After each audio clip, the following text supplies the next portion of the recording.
अरे क्लास 8 के मेरे धुरंधरों, कैसे हैं आप सब? मैं हूँ आपका अपना सौरभ भैया और फाइनली आ गई है आपकी एकदम नई नवेली 8 ग्रेड अभ्यास पुस्तिका। आज के इस धमाकेदार वीडियो में हम क्लास 8 इंग्लिश के lesson 2 thrills of Kanha Kisli का एकदम भोकाली पोस्टमार्टम करने वाले हैं। आज इस पूरे चैप्टर को हम एक ही वीडियो में कंप्लीट करेंगे और जंगल सफारी वाले इस धांसू चैप्टर के एक एक सवाल का मिलकर धुआं धुआं करेंगे। प्रश्न एक, Kanha Kisli is away from Balaghat in MP. दोस्तों, जरा इस पहले सवाल को देखो। पूछ रहा है कि कान्हा किसली नेशनल पार्क मध्य प्रदेश के बालाघाट से कितनी दूर है। चैप्टर की शुरुआत में ही इसका आंसर एकदम साफ साफ दिया गया है। सही जवाब है 83 किलोमीटर। मेरी पलटन, कान्हा किसली बालाघाट से 83 किलोमीटर और जबलपुर से 165 किलोमीटर दूर है। यहाँ बालाघाट पूछा है तो हम 83 किलोमीटर लिखेंगे। प्रश्न दो, Dev visited Kanha Kisli with his. अब इस दूसरे सवाल पर फोकस करो। Dev visited Kanha Kisli with his मतलब देव कान्हा किसली किसके साथ घूमने गया था। अरे छुट्टियों में बच्चे किसके साथ घूमने जाते हैं। सही ऑप्शन पेरेंट्स यानी माता पिता। दोस्तों, कहानी में देव अपने कजिन सुजाय को बताया है कि वो अपने पेरेंट्स के साथ कान्हा किसली गया था और वहां उसे बहुत मजा आया। Question three, if you visit Kanha Kisli how would you go for locating tigers. मतलब अगर आप कान्हा किसली जाओगे तो बाघों को ढूंढने के लिए किस पर बैठकर जाओगे। पैदल तो जाओगे नहीं, वरना खुद नाश्ता बन जाओगे। सही ऑप्शन है ओन एन एलिफेंट यानी हाथी पर बैठकर। बच्चा पार्टी, देव बताता है कि जंगल में बाघों को एकदम पास से और सुरक्षित तरीके से देखने के लिए हाथी की सवारी सबसे बेस्ट होती है। क्वेश्चन फोर, द पुल्लल फ्रॉम ऑफ बुश इज। और ये रहा ग्रामर का एकदम हलवा सवाल। द पुल्लल फ्रॉम ऑफ बुश इज मतलब बुश यानी झाड़ी का बहुवचन क्या होगा। दोस्तों, जिस वर्ड के लास्ट में एस एच आता है उसका पुल्लल कैसे बनाते हैं। सही ऑप्शन है बुशेस। छोटे साइंटिस्टों, इंग्लिश ग्रामर का एक सिंपल रूल है कि अगर वर्ड के एंड में C H S H S या एक्स हो तो पुल्लल बनाने के लिए लास्ट में ई एस लगा देते हैं, तो बुश बन गया bushes. Question five, the pair word of bread is. बच्चा पार्टी, जरा इस सवाल को देखो। पूछ रहा है कि ब्रेड का पेयर वर्ड क्या है। पेयर वर्ड का मतलब होता है वो शब्द जो हमेशा जोड़ी में इस्तेमाल होते हैं, एकदम बेस्ट फ्रेंड की तरह। जैसे दिन और रात, वैसे ही ब्रेड के साथ क्या आता है। सही ऑप्शन है बटर। मेरी पलटन, हम हमेशा ब्रेड और बटर ही तो बोलते हैं ना। इंग्लिश में ये दोनों शब्द हमेशा जोड़ी में आते हैं। बस ऑप्शन बी पर टिक लगाओ और एक नंबर पक्का करो। प्रश्न 6, the nearest railway station from Kanha Kisli is. अब इस सवाल पर फोकस करो। The nearest railway station from Kanha Kisli is मतलब अगर आपको ट्रेन से कान्हा नेशनल पार्क जाना हो तो सबसे पास वाला रेलवे स्टेशन कौन सा पड़ेगा। सही जवाब है जबलपुर। मेरी पलटन, चैप्टर में साफ बताया गया है कि कान्हा पहुंचने के लिए सबसे मेन और पास का रेलवे स्टेशन जबलपुर है। हालांकि गोदिया से भी लोग जाते हैं, लेकिन बुक के हिसाब से जबलपुर सबसे सटीक है। बस खाली जगह में जबलपुर लिख दो। प्रश्न 7, days and days are the best time for watching birds. लो आ गया एक और मजेदार सवाल। पूछ रहा है कि जंगल में चिड़ियों को देखने का सबसे बेस्ट टाइम कौन सा होता है। बच्चा पार्टी, चिड़ियां भी हमारी तरह चिलचिलाती धूप में बाहर नहीं निकलती। पहले खाली स्थान में ईयरली मॉर्निंग और दूसरे में लेट आफ्टरनून। दोस्तों, जब धूप कम होती है और मौसम ठंडा होता है, तभी पक्षी सबसे ज्यादा बाहर आते हैं। प्रश्न 8, the puller from of butterfly. अब जरा इस ग्रामर वाले सवाल पर दिमाग लगाओ। बटरफ्लाई का बहुवचन क्या होगा?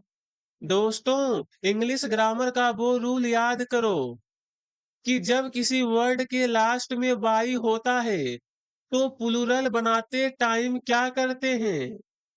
सही जवाब है बटरफ्लाइज।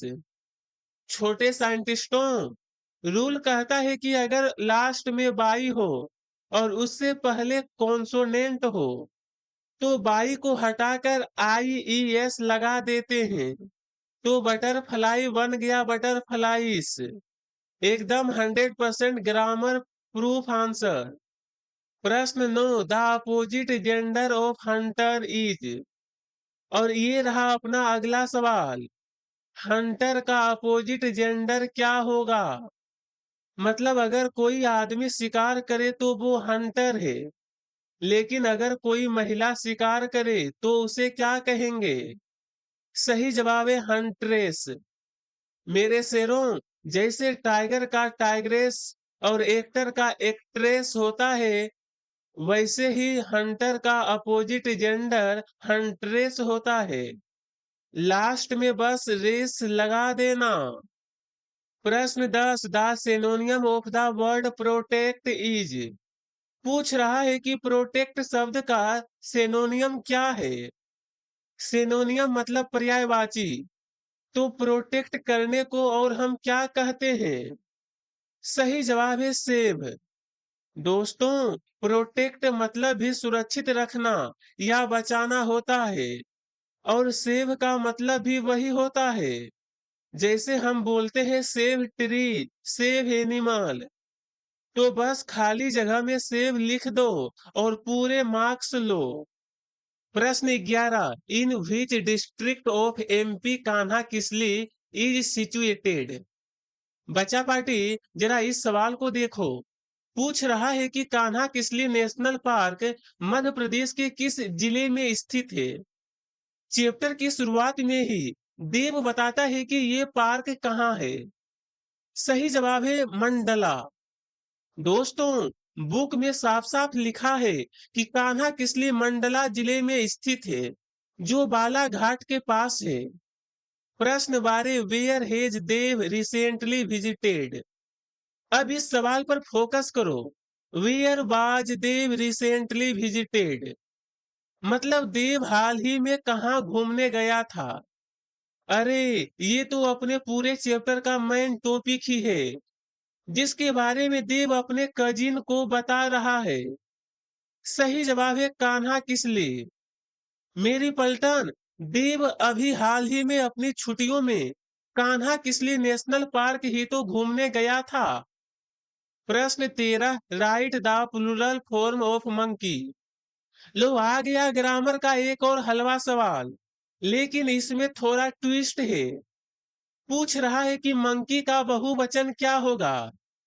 छोटे साइंटिस्टों, अभी थोड़ी देर पहले हमने बटरफ्लाई को बटरफ्लाइस बनाया था, लेकिन यहाँ आईईएस नहीं लगेगा। क्यों? सही जवाब है मंकीस। बच्चा पार्टी, ग्रामर का रूल याद रखना। अगर वर्ड के लास्ट में वाई हो, लेकिन उसके ठीक पहले कोई वोवेल आ जाए, तो आईईएस नहीं लगाते, बस सिंपल एस जोड़ देते हैं। मंकी में बाई से पहले ई है ना, इसलिए ये सीधा मंकीस बनेगा। एकदम क्रिस्टल क्लियर। प्रश्न 14, right the opposite gender of tiger. Tiger का अपोजिट जेंडर क्या होगा? जैसे अभी हमने थोड़ी देर पहले हंटर का हंट्रेस किया था, वैसे ही यहाँ क्या लॉजिक लगेगा? सही जवाब है टाइग्रेस यानी बाघिन। बच्चा पार्टी, टाइगर का अपोजिट जेंडर टाइग्रेस होता है। बस स्पेलिंग का ध्यान रखना, इसमें ई हट जाता है। एकदम फुल मार्क्स वाला आंसर। प्रश्न 15, right the name of any 5 animals found in Kanha Kisli. दोस्तों जरा इस सवाल को देखो, पूछ रहा है कि कान्हा किसली नेशनल पार्क में पाए जाने वाले किन्हीं 5 जानवरों के नाम लिखो। अरे देव ने अपनी कहानी में जिन जानवरों का जिक्र किया है, बस उन्हीं का नाम हमें यहाँ चिपकाना है। सही जवाब में हमें लिखेंगे tigers, panthers, black bucks, chitals and sambar. आप चाहे तो मंकी या विल्ड बोर्स भी लिख सकते हैं, लेकिन ये 5 नाम आपकी बुक के हिसाब से एकदम परफेक्ट है। बस कोमा लगाकर लिखते जाओ। प्रश्न 16, where does Dave's uncle work. अब इस सवाल पर फोकस करो। Where does Dave's uncle work, मतलब देव के अंकल कहाँ काम करते हैं। आखिर देव को इस शानदार ट्रिप का इतना वीआईपी एक्सेस और इतनी जानकारी कैसे मिली? सही answer, डेव्स uncle work S a manager in MP state tourism department. सही जवाब है कि देव के अंकल मध्य प्रदेश राज्य पर्यटन विभाग में मैनेजर के पद पर काम करते हैं। बस इसी बात का फायदा उठाकर देव अपनी छुट्टियों में कान्हा किसली घूमने गया था। प्रश्न 17, have you ever visited any national park और एनी जू, शेयर योर एक्सपीरियंस। लो आ गया एक मजेदार लॉन्ग आंसर टाइप सवाल। पूछ रहा है कि क्या आपने कभी किसी नेशनल पार्क या चिड़ियाघर की सैर की है? अपना अनुभव शेयर करें। तो चलो बच्चा पार्टी, इसमें हम एक बहुत ही शानदार और स्टैंडर्ड आंसर लिखेंगे, जो हर बच्चे के लिए एकदम फिट बैठेगा। सही answer, yes I have visited the one Vihar national park in Bhopal. I saw many wild animals like tigers, lion, bears, and monkeys. I enjoy watching them in their natural habitat. It was a very thrilling and wonderful experience. इसमें हमने लिखा है कि हाँ, मैंने भोपाल के one विहार national park की सैर की है। मैंने वहां बाघ, शेर, भालू और बंदर देखे।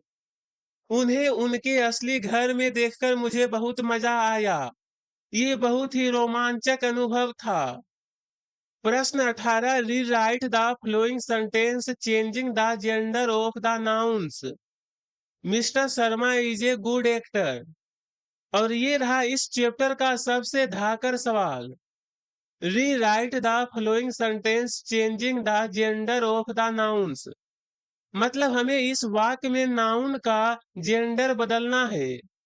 वाक्य है mister Sharma is a good actor, तो चलिए करते हैं इसका एकदम जादुई बदलाव। सही answer, mister Sharma is a good actress. छोटे साइंटिस्टों, यहाँ हमने 2 शब्दों का जेंडर बदला है। मिस्टर शर्मा को बदल दिया मिसेस शर्मा और एक्टर को बना दिया एक्ट्रेस। बस एक सेंटेंस, कोई स्पेलिंग मिस्टेक मत करना और आपका पूरा नंबर पक्का। प्रश्न 19, right a paragraph about tigers. दोस्तों ये सवाल लॉन्ग आंसर का बॉस है। कह रहा है कि बाघों के बारे में एक पैराग्राफ लिखो। अब हम इसमें ऐसी 4-5 सिंपल और कड़क लाइंस लिखेंगे, जो आपको एक बार में याद हो जाएगी और एग्जाम में फुल मार्क्स दिलाएगी। Answer, first point, the tiger is our national animal. Second, it is a wild animal found in thick forest. Third, it has a beautiful yellow body with black stripes. Four, it belong to the cat family. Five, tigers are very strong and fast animals. We must save them. छाप लो मेरे शेरों अपनी अभ्यास पुस्तिका में। बच्चा party, line by line मतलब समझ लो। पहली लाइन, बाघ हमारा राष्ट्रीय पशु है। दूसरी, ये घने जंगलों में पाए जाने वाला जंगली जानवर है। तीसरी, इसके शरीर का रंग पीला होता है और उस पर काली धारियां होती है। चौथी, ये बिल्ली की प्रजाति का जानवर है। और पांचवी, बाघ बहुत ताकतवर और तेज होते हैं, हमें इन्हें बचाना चाहिए। बस ये 5 लाइंस लिख दो, आपका पैराग्राफ एकदम स्वाहा। प्रश्न 20, look at the poster and answer the question given below. और ये रहा मेरी पलटन, अपने इस चैप्टर का आखिरी और सबसे मजेदार सवाल। इसमें आपको अपनी बुक में छपे पोस्टर को देखकर 5 छोटे छोटे सवालों के जवाब देने हैं। चलिए एक एक करके सबका 100% सटीक आंसर आपकी स्क्रीन पर सेट करते हैं। First, what is the title of the poster? Answer, save tiger. Second, where are the tiger found? Answer, tiger are found in forest. Third, pick up a slogan from the poster and write down. Answer, save forest, save tigers. Fourth, write the past form of save. Answer, saved. Fifth, give one word for a place where animals are kept in the cage. Answer, zoo. दोस्तों ध्यान से समझो। पहले में poster का title पूछा है तो वो है सेव टाइगर्स। दूसरे में पूछा है बाघ कहाँ पाए जाते हैं तो आंसर है इन फॉरेस्ट। तीसरे में एक स्लोगन लिखना है तो हम लिखेंगे सेव फॉरेस्ट सेव टाइगर्स। चौथे में ग्रामर है, सेव का पास्ट टेंस पूछा है तो लास्ट में डी लगाकर बन जाएगा सेवेड। और आखिरी में पूछा है कि उस जगह को क्या कहते हैं जहां जानवरों को पिंजरे में रखा जाता है तो उसे हम कहते हैं चिड़ियाघर यानी जू।